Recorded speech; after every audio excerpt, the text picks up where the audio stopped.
May nagtatanong, bakit daw po mga Iglesia ni Cristo ang sinasabi sa Roma 16:16? Nangangahulugan po ba na marami ang tunay na iglesia na itinayo ng ating Panginoon Kristo? Hindi po. Bakit po? Sapagkat kung babasahin po natin ang konteksto ng talatang ito, malalaman natin kung bakit sinabing mga. Ang salitang mga ay plural o ginagamit sa pangmaramihan. Sino ba itong tinutukoy ni Apostol Pablo na mga o marami? Basahin muna natin yung Roma 16, siguro simulan na natin ng 2 at patuloy pa.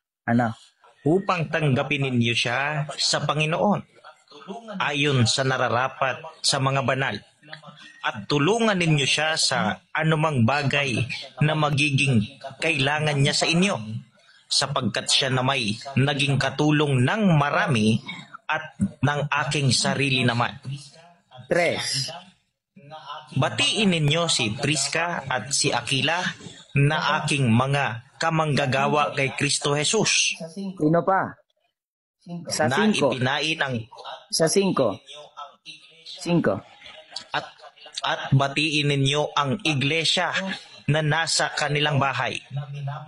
Batiin ninyo si Epeneto na minamahal ko, na siyang pangunahing bunga ng Asya kay Kristo. Batiin ninyo si Maria na lubhang nagpagal sa inyo.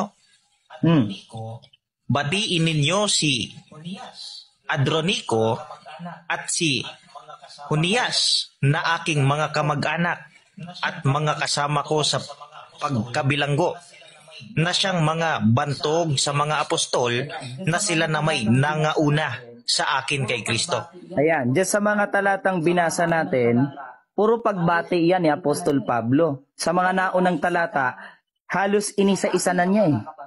Pero dahil sa dami ng mga kapatid, sa dami ng mga kaanib sa Iglesia ni Cristo, sinabi niya sa Roma 16:16? Kasi ang dami kaysa isa-isahin pa niya . Basa, 16. Mga batian kayo ng banal na halik. Binabati kayo ng lahat ng mga Iglesia ni Cristo. Ayun, kaya pala mga. Dahil ang tinutukoy nung mga ay mga kaanib. Napakaraming kaanib ang binati ni Apostol Pablo. Kaya sa pangmaramihan, sa pangkalahatan, ano po ang ipinambati sa kanila ni Apostol Pablo? Ang sabi niya, binabati kayo ng lahat ng mga Iglesia ni Cristo. Kung gayon, maliwanag na sa atin na ang plural o ang marami ay ang kaanib. Alin naman ang singular o ang iisa? Basahin naman natin doon sa Roma 12:4 hanggang 5. Diyan din sa Roma, 12 lang, 4 hanggang 5. Sapagkat kung paanong sa isang katawan ay mayroon tayong maraming mga sangkap, at ang lahat ng mga sangkap ay hindi pareho ang gawain, at gayon din tayo na marami ay iisang katawan kay Kristo, at mga sangkap na sama-sama sa isa't isa. Ayon, napakaliwanag.